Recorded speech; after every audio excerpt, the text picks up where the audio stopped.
दोस्तों इस वीडियो में हम जानेंगे ब्रह्मपुत्र नदी तंत्र के बारे में।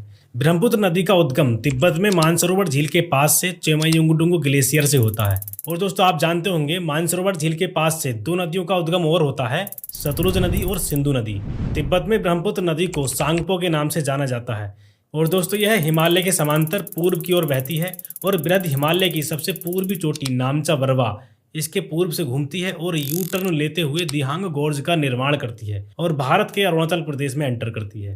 अरुणाचल प्रदेश में यह नदी दिहांग या सियांग के नाम से जानी जाती है। अरुणाचल प्रदेश के पासीघाट से यह नदी प्लेन में एंटर करती है। इसके बाद असम में इसको ब्रह्मपुत्र नदी के नाम से जाना जाता है। अरुणाचल प्रदेश और असम की सीमा पर इसकी सहायक नदी लोहित नदी इससे आकर मिलती है और इसके मिलने से ठीक पहले लोहित नदी में दिवांग नदी आकर मिलती है। यहाँ लोहित नदी पर भूपेन हजारिका सेतु बना हुआ है। इसको ढोला सदिया पुल भी कहा जाता है। यह असम और अरुणाचल प्रदेश को आपस में कनेक्ट करता है। यह ब्रिज पूरे भारत का सबसे लंबा ब्रिज है जिसकी लंबाई 9.15 किलोमीटर है।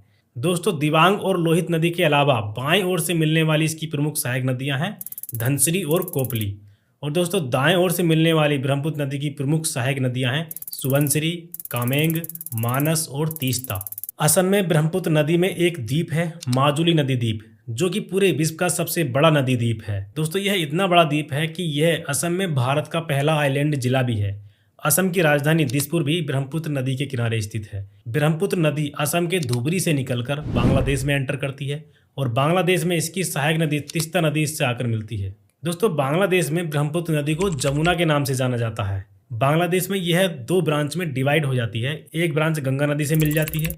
आप जानते होंगे गंगा नदी को बांग्लादेश में पद्मा के नाम से जाना जाता है। और दोस्तों इसकी दूसरी ब्रांच मेघना नदी से मिल जाती है। और दोस्तों फाइनली ब्रह्मपुत्र नदी तिब्बत, भारत और बांग्लादेश में अपना लगभग 2900 किलोमीटर का सफर तय करते हुए बंगाल की खाड़ी में गिर जाती है। और यहाँ पर गंगा और ब्रह्मपुत्र नदी दोनों सम्मिलित रूप से मिलकर पूरे विश्व का सबसे बड़ा डेल्टा सुंदरबन डेल्टा का निर्माण करती है।